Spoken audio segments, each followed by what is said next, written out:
আসসালামু আলাইকুম, আশা করি সবাই ভালো আছেন। আসলে ইদানিং খামারের সবচেয়ে বড় সমস্যা হচ্ছে মশামাছি।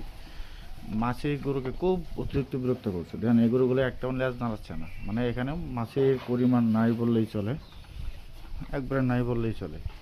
তো এই মাছি মুক্ত করার জন্য আর কি, এটা আমার কোয়ারেন্টাইন সেট। এখানে আমি মাছি মুক্ত করার জন্য যেটা ইউজ করি সেটা আপনার সাথে শেয়ার করি। সেটা হচ্ছে, আপনি এখানে ডিজেল নিছি আমি 1.5 লিটার। 1.5 লিটার ডিজেলের সাথে বায়োনিল নিচ্ছি একটা, মানে 400 মিলি। কারণ বায়োনিলটা অনেক দাম, 400 মিলির দাম হচ্ছে প্রায় আপনার 160 টাকা রাখে। তো সেই হিসাবে এই 400 গ্রাম বায়োনিল আমার দেখা যাচ্ছে যে আপনার সর্বোচ্চ 2 থেকে 3 দিন যাবে। কিন্তু খরচটা কমানোর জন্য আমি ডিজেল নিয়ে নিছি। 1.5 লিটার ডিজেলের সাথে আমি বায়োনিলটা মিক্স করে নেব।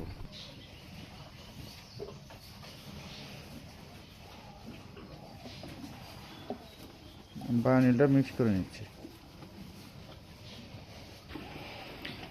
400 মিলি বায়োনিল চাইতে আমার 2 থেকে 3 দিন, কিন্তু এখন 2 লিটার হওয়াতে দেখা গেছে এটা আমার অনেক দিন বেশি যাবে, অনেক দীর্ঘ সময় যাবে। এটা আমি ইউজ করতে পারবো। এরকম সবাই যখন দিবেন গরু শরীরে এরকম স্প্রে করে দিবেন।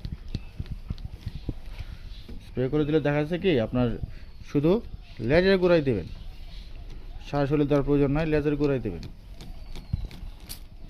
যেরকম স্প্রে করবেন লেজের মধ্যে দিয়ে দেবেন, তখন যখন লেজটা শরীরে স্প্রে করবে তখন দেখা যাচ্ছে কি আপনার লেজের সাথে মশামাছি আর আসবে না গরুর কাছে।